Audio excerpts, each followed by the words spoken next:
अजर अमर विकल विकारी अविनाशी अनंत गुणधाम नित्य निरंजन भवदुःख भंजन ज्ञान स्वभावी सिद्ध प्रणाम ज्ञान स्वभावी सिद्ध प्रणाम। अनंतानंत सिद्ध परमेष्ठी भगवान की जय। जिनधर्माची महिमा अगाध आहे।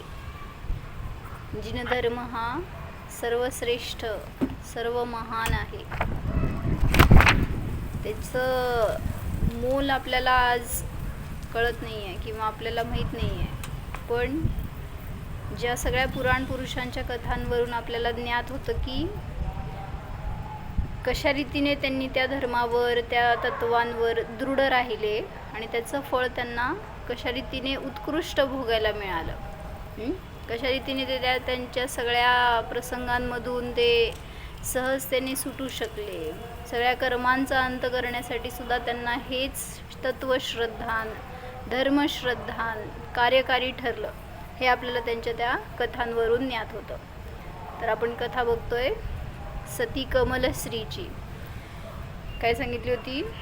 ती कमलश्री, तिचा विवाह झाला। जिनधर्मी होती ॲक्च्युली, तिच्यावर सगळे लहानपणापासून आईवडिलांचे संस्कार, पण योगायोग असा झाला की तिचं लग्न झालं शैवमती कुटुंबांमध्ये आणि तो नवरा त्याचं नाव होतं हेमचंद। आणि त्यांना काय जिनधर्माबद्दल गंध नाही आहे, काय ज्ञान नाही आहे आणि हिला माहीत नाही आहे की आपण अजैन कुळामध्ये गेलेलो आहे। त्यामुळं जेव्हा वरात घरात पोचली तेव्हा सगळं दृश्य पाहून ती शॉक झाली आणि तिने आजीवन नियम केला होता कुठला, माताजींच्या सहवासात असताना, की मी रात्री भोजन करणार नाही।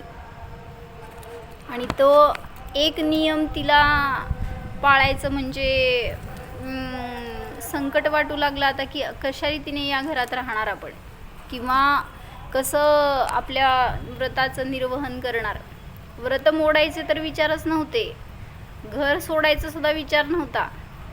मग धर्मसंकट ह्याला म्हणतात, म्हणजे आपल्या भूमिकेमध्ये राहून आपल्या तत्वाचं आपल्या व्रत आदी संयमाचं पालन करण्यासाठी जे काय तुम्ही कराल ना, उपद्व्याप जे काय तुम्ही प्रयत्न करणार त्यालाच म्हणतात पुरुषार्थ। आणि अशी विकट परिस्थिती म्हणजे म्हणलं जातं धर्मसंकट।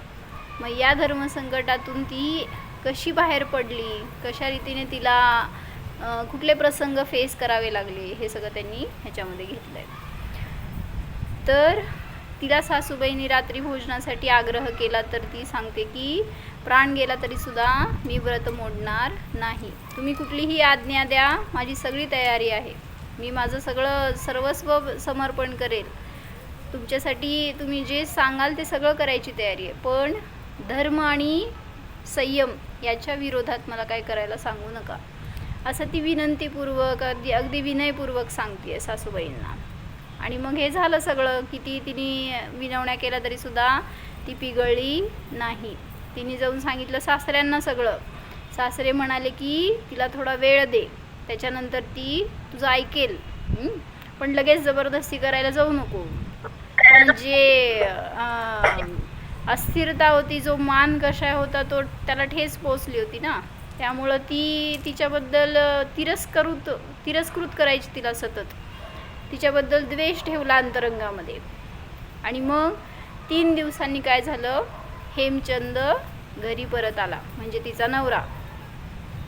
लग्नानंतर पहिल्यांदाच तो एकतर तिला सोडून तो घराबाहेर होता आणि 3 दिवसांनंतर जेव्हा तो आला त्यावेळेस पहिल्यांदा भेटला आईला। तिचं नाव आहे महासेना। तर आता प्रसंग घरात काय झालेला आहे त्याला काहीच माहीत नाही आहे। तो तर असं एक आनंदाच्या वेगळ्याच विचारातून आला घरी, पण घरात आल्यावर सगळं दृश्य वेगळंच होतं। तर तिला सांगितलं 3 दिवसापर्यंत अन्नाशिवाय राहिली होती. कोण? कमलश्री. कारण तिला दिवसा अन्न दिलं जात नव्हतं आणि रात्री ती खात नव्हती. त्यामुळं लग्नानंतर 3 दिवसापर्यंत सेलिब्रेशन कसं हो? तुम्ही काय सेलिब्रेशन केला तुमच्या लग्नाला सोनल? लग्न झाल्यावर घरी गेल्यावर असा प्रसंग असता तर मिहिरा काय केला असता हो? तुम्हाला 1 दिवस उपास करायचा, लग्नाचं फर्स्ट डे उपास, सेकंड डे उपास, थर्ड डे उपास. काय म्हणायचं ह्याला? असं कोण सेलिब्रेशन केलं का? मग तिच्या लाईफमध्ये काय असा प्रसंग आला की काय तिचे परिणाम असणार? तरी पण तिला त्याच्याबद्दल रंच मात्र सुद्धा आकुलता नव्हती की असं का आपल्याला. तिला फक्त आकुलता होती की मला माझ्या धर्मापासून च्युत व्हायचं नाही. तर काय झालं? हेमचंद घरी परत आला आणि महासेनाला भेटला. तर ती महासेना म्हणजे त्याची आई त्याच्या समोर आता सगळं त्याला समजावून सांगायचं आहे तर रडायला लागली. पहिल्यांदा काय म्हणायचं? मगरमच्छ के आंसू.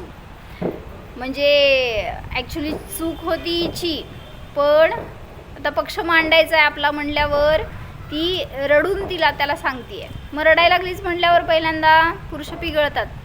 बायकांच्या डोळ्यामध्ये अश्रू आले की सगळं तुम्ही काय म्हणाल ते करायची तयारी त्यांची. मग त्यांनी विचारलं काय झालं, तू का रडतीयेस? तर ती म्हणाली आजपर्यंत माझा अपमान कोणी केला नाही. या घरामध्ये मला मान मिळालाय. मी एका काय म्हणायचं मान्यवर असल्यासारखं मी घरामध्ये सगळेजण मला माझ्या शब्दात आहेत, पण आज माझं अपमान केला. हेमचंदला लगेच राग आला. त्यांनी त्याच्याकडं काय कट्यार असेल तलवार असेल त्याच्यात म्यानात हात घातला. सांग म्हणला, कोण तुझा अपमान केला आहे? कोणी तुझी दुर्दशा केली आहे? त्याचं मरण जवळ आलं आहे, त्याला मी जिवंत सोडणार नाही. कोण तुझ्या विरुद्ध आहे? असं तो हेमचंद त्या आईला म्हणतोय. त्यावेळेस महासेनानी रडतच काय केलं हो? नाव सांगितलं कमलश्री. काय केलं कमलश्रीनी? हे कमलश्री नाव ऐकलं की हेमचंद शॉक झाला. म्हणला आत्ताच लग्न करून आलेली आणि तू तिचं नाव का घेतीयस? तर ती काय सांगतीये? कमलश्रीने सर्वांसमोर माझा अपमान केला. मला नीच कुलीन म्हणाली, नारकी म्हणाली. मी तिला प्रेमाने जेवायला बोलवायला गेले तर ती आली नाही. सर्वांना ती जेव्हा ते झालं प्रसंग त्यावेळी सगळेजण तिच्याकडून होते ना, कारण ती विनयाने सांगत होती की मला रात्री भोजन नाही करायचं आहे वगैरे, तुमचं मला अपमान करायचं नाही आहे. विनयाने सगळं सांगत होती म्हणल्यावर सगळे आलेले पाहुणे लोक तिच्या साईडनी झाले होते, तिची प्रशंसा करत होते. हे बघवलं नव्हतं सासूला. त्यामुळं ती म्हणाली की सर्वांना तिने माझ्या विरोधी करून भडकवलं आणि माझ्या विरोधी बनवलं. सगळे आपले नातेवाईक पण सगळे तिचंच प्रशंसा करू लागले किंवा तिचीच साथ देऊ लागले. त्यामुळं मला सगळ्यांना माझ्या विरोधी खडा केलं तिने, असं सांगायला तिचे सगळी बाजू ती सांगतीये. आता हेमचंदचा रोल काय असायला पाहिजे होतो? हेमचंदनी दुसरी बाजूसुद्धा ऐकून घ्यायला पाहिजे होती, पण त्यांनी काय केलं? फक्त आईची बाजू ऐकली आणि आईच्या प्रति मोह इतका की ती काय खोटं बोलतीये असं तर विचार करवतच नव्हता. त्यामुळं काय झालं? एक पक्ष जो कोणी ऐकेल तर नियमाने त्याला पश्चाताप करावा लागतो. लक्षात ठेवा हे वाक्य. काय सांगितलं? कधीही कोणी एका पक्षाचं मत ऐकून निर्णय द्यायला जाऊ नका. म्हणून घरामध्ये जरी काय वाद झाला, काय पोरं असतात भांडतात आणि येऊन तुम्हाला कंप्लेंट करतात की त्यांनी मला असं बोलला, मला मारला वगैरे, तुम्ही काय करता हो? लगेच आपला मुलगा म्हटल्यावर आपली बाजू घेतोय, पण त्याची काय चूक आहे हे ऐकायची तयारी नसते आपली. त्यामुळं दोन्ही बाजू ऐकल्याशिवाय कुठल्याही निर्णयापर्यंत जायला नको हे सांगतायत. ध्यान रहे, कभी एक पक्ष नहीं सुनना चाहिए. जो एक पक्ष सुनते हैं वो नियम से पश्चाताप को प्राप्त होते हैं. म्हणजे नंतर नियमाने तुम्हाला पश्चाताप करावा लागणार. म्हणून कधी 2 बाजू ऐकत जावा.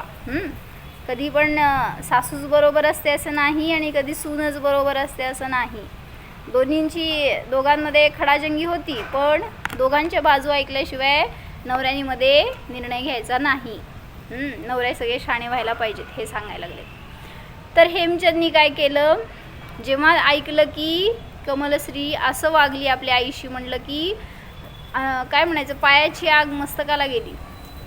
हे माता आता तिचे मस्तक धडापासून वेगळे करून टाकू वाटायला लागलंय, असं वेगळे करू वाटत आहे असं तिचा रोष. त्यांनी ते तलवारीत हात घातला लगेच आणि सांगितलं की आत्ता तिचं मी प्राण घेतो. त्यावेळेस महासेना काय म्हणाली, आता थोडंसं आला आपल्या पक्षात म्हणल्यावर ती काय करते, त्याला म्हणाली, बेटा शांत राहा, युक्तीने काम कर, धीर धर. त्यावेळेस हेमचंद म्हणाला की ठीक आहे, थोडंसं विचारपूर्वक आता तो निर्णय घेतोय म्हणल्यावर तो म्हणाला ठीक आहे, मी असे काम करेन की तुझ्या रस्त्यातला काटा दूर होऊन जाईल, म्हणजे मी तिला मारणार असे त्याचे वचन होते. पण कसं मारणार, पण सर्व नातेवाईकात समजायला नको, त्यामुळे काहीतरी प्लॅन करावा लागेल त्याच्यासाठी. म्हणून तिने काय सांगितलं, हेमचंदनी आपल्या आईला सांगितलं. तो म्हणाला की थोडं दिवस तिच्या अनुकूल राहायला पाहिजे, म्हणजे काय, सगळे घरामध्ये असणारे जे कोणी किंवा इतर नातेवाईक जवळपासचे आहेत ते त्यांचा विश्वास जिंकला जाईल. त्यामुळं आता तो प्लॅन सांगतोय आईला बरं का. तो म्हणाला की तिच्या अनुकूल राहू, तिला जे करायचे ते सगळं करू देऊ. आता सगळं आईने सांगितलं होतं ना, तिने नियम केला आहे, तिला दर्शन करायचे भाव आहेत आणि सगळं असे तिचे कंडिशन्स आहेत म्हणून. मग हे सगळं सांगितल्यावर हेमचंद म्हणतोय तिला जिनदर्शन करू दे, दिवा भोजन करू दे, सर्वांसमोर स्नेह दाखव, असा आईला तो मायाचारी शिकवतोय. विरोधीपणा दिसू देऊ नकोस. जर असंच आपण तिला मारलं तर काय होईल, आपली कंप्लेंट राजाकडे जाणार आणि नियमाने आपल्याला सजा होणार, त्याचं फळ भोगावं लागणार. म्हणून तो सांगतोय की पहिला तिच्या बाजूनी आपण होऊ, तिला जसं करायचं आहे ते सगळं करू दे, तिला अनुकूलता देऊ आणि एकदा विश्वास संपादन झाला की मग आपलं आपण काम करू. जर असंच मारलं तर राजा आपल्याला दंड देईल. म्हणजे आता काय म्हणायचं, स्वतःच्या जीवावर पण बेतायला नको म्हणून त्याचं कारस्थान चालू आहे. तिच्या मृत्यूची व्यवस्था मी करेन. आता क्रोधाने अंध झालेला पती सगळं प्लॅन करून काय करतोय, त्याचं सगळं निर्वाहन करण्यासाठी म्हणून प्रयत्न करतोय. एक मिनिट.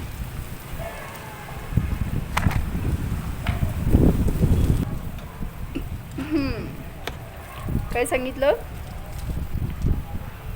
तो आईला म्हणतो की थोडे दिवस तू तिच्या अनुकूल राहा आणि मग आपण काय करायचं ते बघू. आता त्यांनी प्लॅन केला होता कसं तिचा काटा काढायचा. तर ह्याच्यासाठी क्रोधाने अंध झालेला तो हेमचंद एका सपेऱ्याकडे गेला. सपेरा म्हणजे साप सांभाळणारे, सापाला ठेवणारे, काय म्हणायचं, गारुडी वगैरे असे. तर त्या सपेऱ्याकडे गेला आणि त्यांनी काय केलं, त्याला काही समजू दिलं नाही. काय केलं, फक्त संपत्ती दिली की शेवटी ते काम करणारी लोक पैशासाठी. त्यांना सांगितलं त्याला की तुला 5 दिनार देतो, तू मला एक साप दे. असा साप दे की त्याचं विष असं असावं, त्याचा असर असावा की काय तिथं ट्रीटमेंट करायला चान्सच राहू नये असं. तर त्यावेळेस तो सपेरा म्हणतो कशासाठी पाहिजे तुम्हाला, पण ह्याची काही सांगायची तयारी नव्हती. त्यामुळं तो त्याला म्हणतो की ज्या विषाला तोड नाही असा विषारी सर्प मला दे. आणि त्याचं तोंड बंद केलं त्यांनी त्याला पैसे देऊन.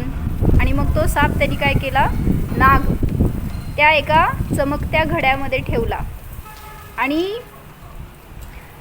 पैसे देऊन मृत्यू आणलाय बरं का त्यांनी. घरामध्ये. कोणाचा होणार त्याचा होणार, पण पैसे देऊन मृत्यूला घेऊन आलो आहे घरी. जसं आपण पण काय करतो, तुम्ही पण तुमच्याकडं नाग ठेवला आहे का नाही, त्या नागासाठी पैसे घालता का नाही? कुठला नाग आहे हो? जो नाग तुमचा जीव घेतोय, रोज तुम्हाला दंश करतोय, तुमची शक्ती नष्ट करतोय. कुठला नाग काव्या? कुठला नाग आहे तुमच्याकडं?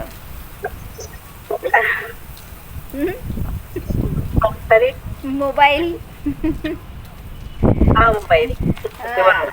तर सांगतायत की मोबाईल हे असं अवजार आहे, असं काय म्हणायचं, नाग आहे म्हणा, अशी एक वस्तू आहे म्हणा की ज्याच्यासाठी तुम्ही पैसा खर्च करून आपलं आयुष्य घालवत आहे. त्याच्या नादी लागून कोणी आपलं जीवन वेस्ट घालवत आहे. त्यामुळं त्याला पण नागाची उपमा दिली. असेच आपणही नाग खरेदी करतो आणि पैसे देतो. नाग म्हणजे मोबाईल, त्यात पैसे घालतो जो आपल्याला सतत दंश करतोय, मारतोय.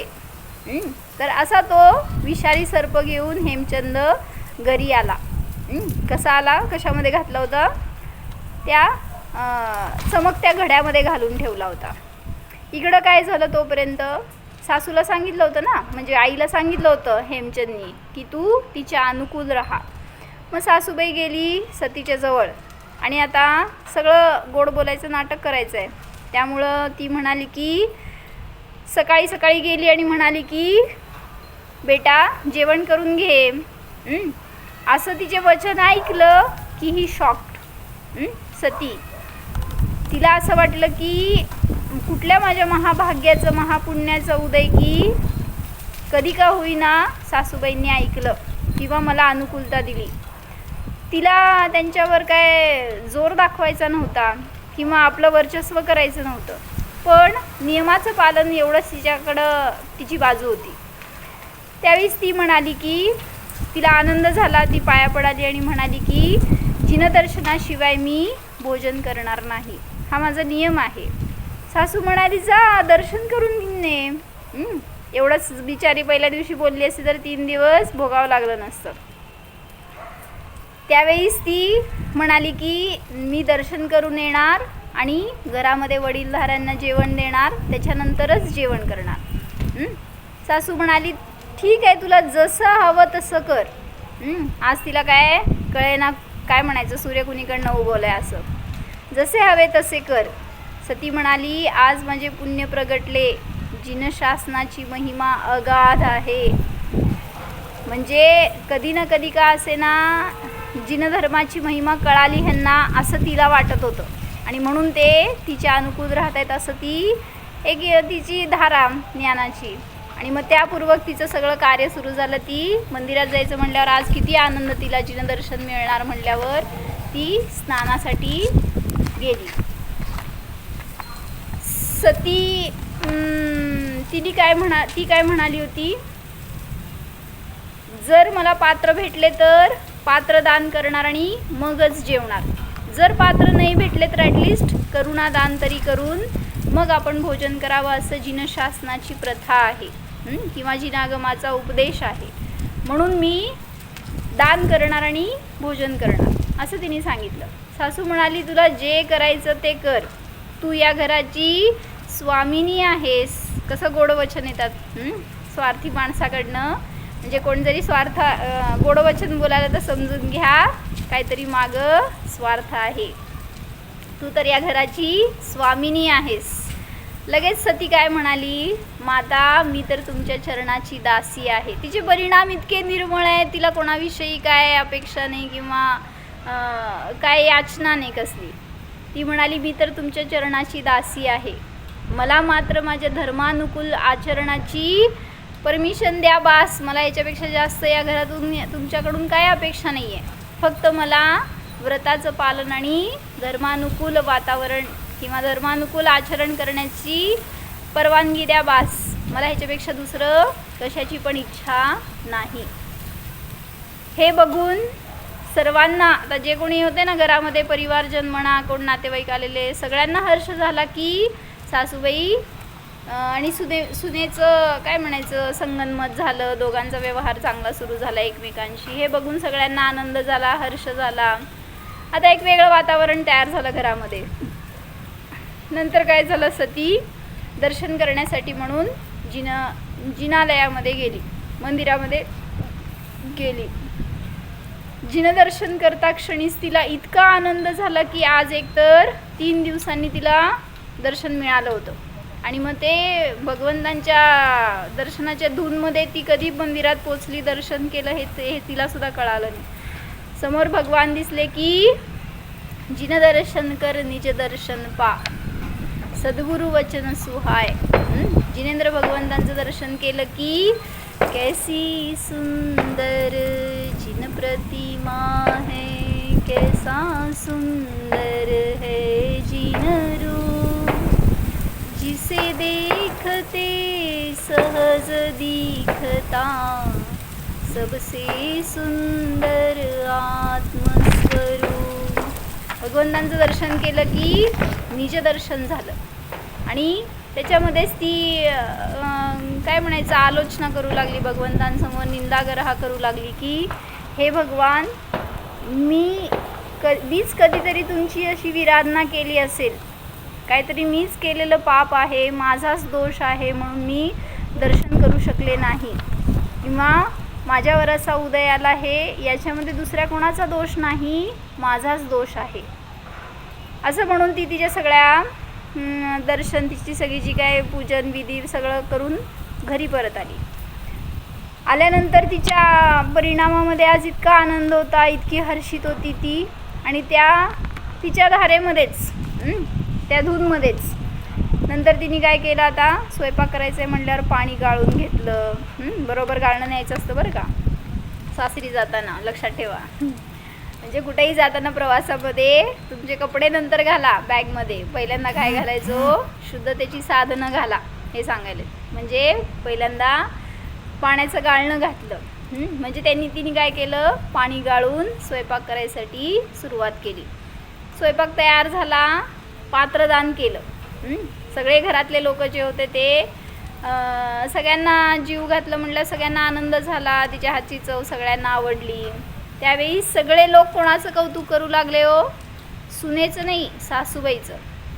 महासेनाला सगळे म्हणू लागले की तुला किती गुणी सून मिळाली, किंवा तुझं भाग्य म्हणून तुला अशी सून मिळाली, असं सगळे त्या महासेनाला बोलायलेत. म्हणजे ॲक्च्युली होतं कौतुक सुनेचं, पण सासूबाईला असं वचन ऐकायला मिळाले हे तिला त्याच्यामध्ये आनंद.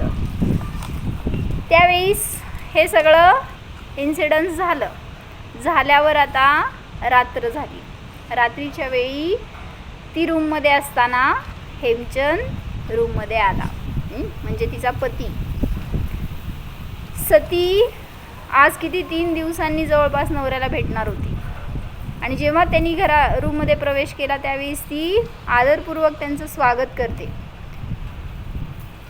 आज आला तर म्हणजे कंप्लेंट नाही केली तिने, कुठं गेला होता, का नाही आला 3 दिवस. तुम्ही काय केलं असतं हो, सांगून जाता येत नाही का, मेसेज करायला येत नाही का, फोनसुद्धा केला नाही, कुठं गेला होता पत्ता नाही, वाद घालायला तुम्ही तयार. पण तिच्या परिणतीमध्ये असंही काही नव्हतं. त्यामुळं ती विनयपूर्वक आदरपूर्वक त्यांचं स्वागत करते. आणि त्यांच्या हातामध्ये आज काय होतं, असा चमकणारा घडा होता. त्या घडामध्ये त्यांनी घेऊन आलं होतं ना सर्प, तर तो चमकता घडा त्यांनी बरोबर घेऊन रूममध्ये एंट्री केली. आणि तो पत्नीला म्हणाला की तुझ्यासाठी मी गिफ्ट आणलं आहे. मग काय गिफ्ट आणलं आहे तर तो सांगतोय. म्हटला 3 दिवस मला कुठं होतो मी हे तू नाही विचारलं. तर तो स्वतः सांगायला लागला की तुझ्यासाठी सुंदर हार घडवण्यासाठी गेलो होतो मी. हिऱ्याचा व्यापारी होता, त्यामुळं काय त्याचे ओळखी म्हणा, त्याचं काम म्हणा, त्याचा फायदा करून घेतला त्यांनी त्या पोस्टचा. सुंदर हार घडवून आणलाय असं अतिशय प्रेमाने तो तिच्याशी बोलू लागला. पण अंतरंग परिणाम काय होते हो, मारण्याचे भाव. बहिरंगामध्ये तर वचनामध्ये गोडवा होता, पण अंतरंगामध्ये परिणाम विचित्र होते. ह्यालाच म्हणायचं मायाचारी. सती म्हणाली ती निरपेक्ष होती ना, तिला त्याच्याबद्दल कसली अपेक्षा नाही, कसले इच्छा नाही, काय तिने मागणी केली नाही, काहीच नाही.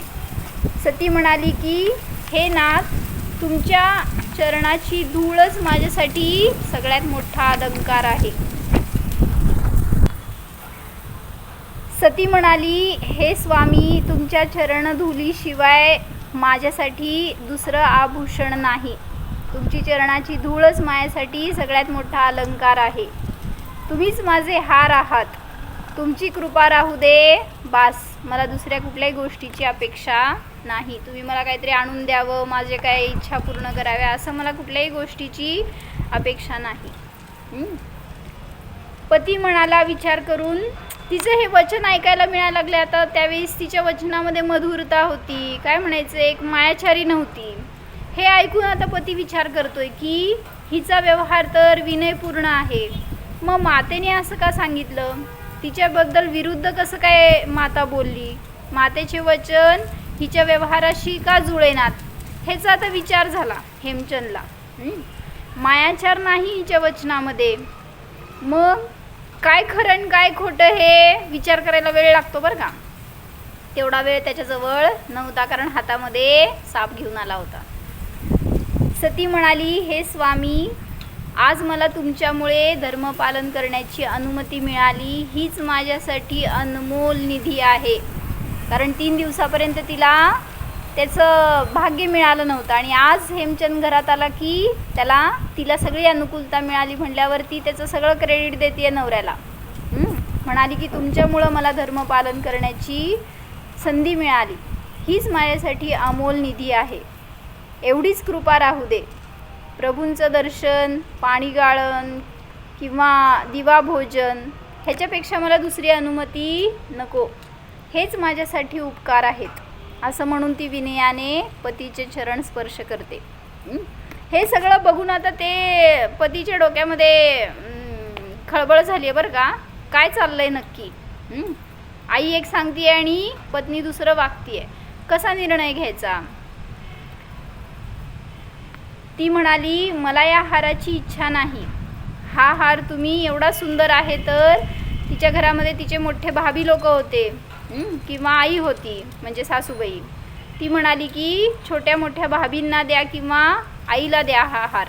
मला कशाची अपेक्षा नाही, मला काही नको. तुम्ही मिळाला माझ्यासाठी हेच बास आहे. असं म्हटल्यावर पती आता काय म्हणणार हो. हार तर नव्हता त्याच्यामध्ये, आणि आपलं आता पितळ उघडं पडू नये म्हटल्यावर तो काय म्हणाला, मी इतकं 3 दिवस कष्ट करून तुझ्यासाठी इतकं प्रयत्न करून एवढा सुंदर हार घडवून आणले, आणि तू काय म्हणती दुसऱ्यांना देऊन टाका. हीच माझी प्रेमाची किंमत का तुला.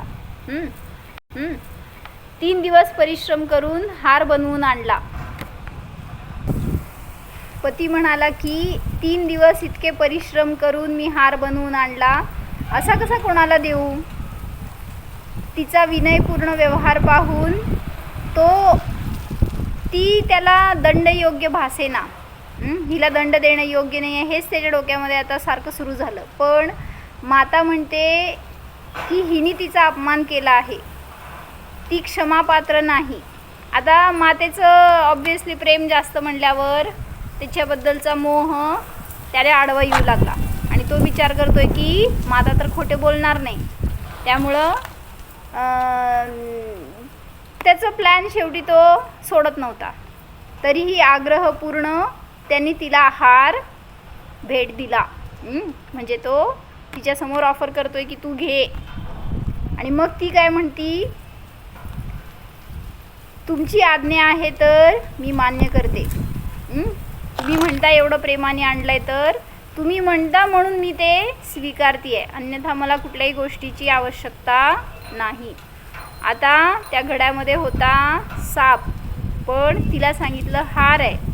आता तो काय करणार, ती काय करणार, जेव्हा हात घालणार त्यावेळेस तिथं सर्पदंश होणार किंवा काय चमत्कार होणार, किंवा कशा रीतीने त्या प्रसंगातून ती बाहेर पडणार, त्या पतीला कसा बोध मिळणार, धडा मिळणार, त्या सासूची कशी सांत्वना करणार किंवा सासूला कसं परिवर्तित करणार होणार सासू, हे सगळं पुढच्या कथेमध्ये सांगणार आहे. उद्या बघू आपण. जाणार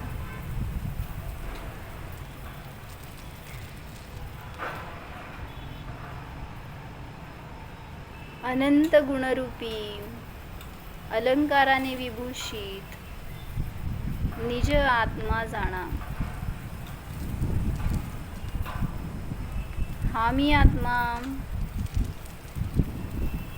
चैतन्यमय आहे, ज्ञानरत्न संपन्न आहे,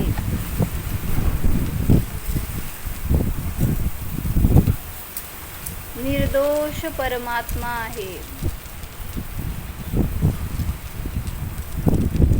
पहा, या जगामध्ये माझा कोणीही शत्रू मित्र नाहीच.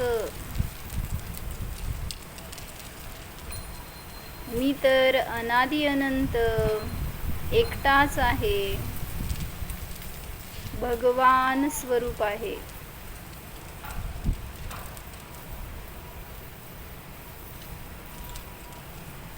निष्पाप आहे, निर्विकल्प आहे, निष्कर्म आहे, निराबाध आहे. स्वस्वरूप जाणा.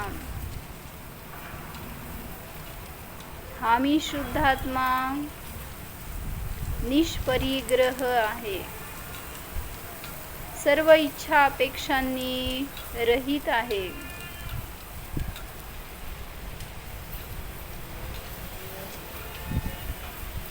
भरितावस्थ स्वरूप आहे, परिपूर्ण आहे,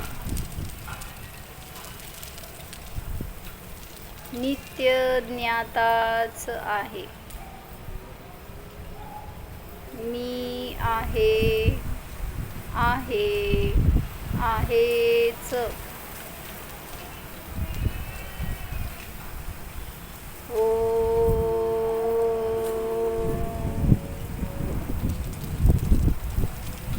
विसर्जन.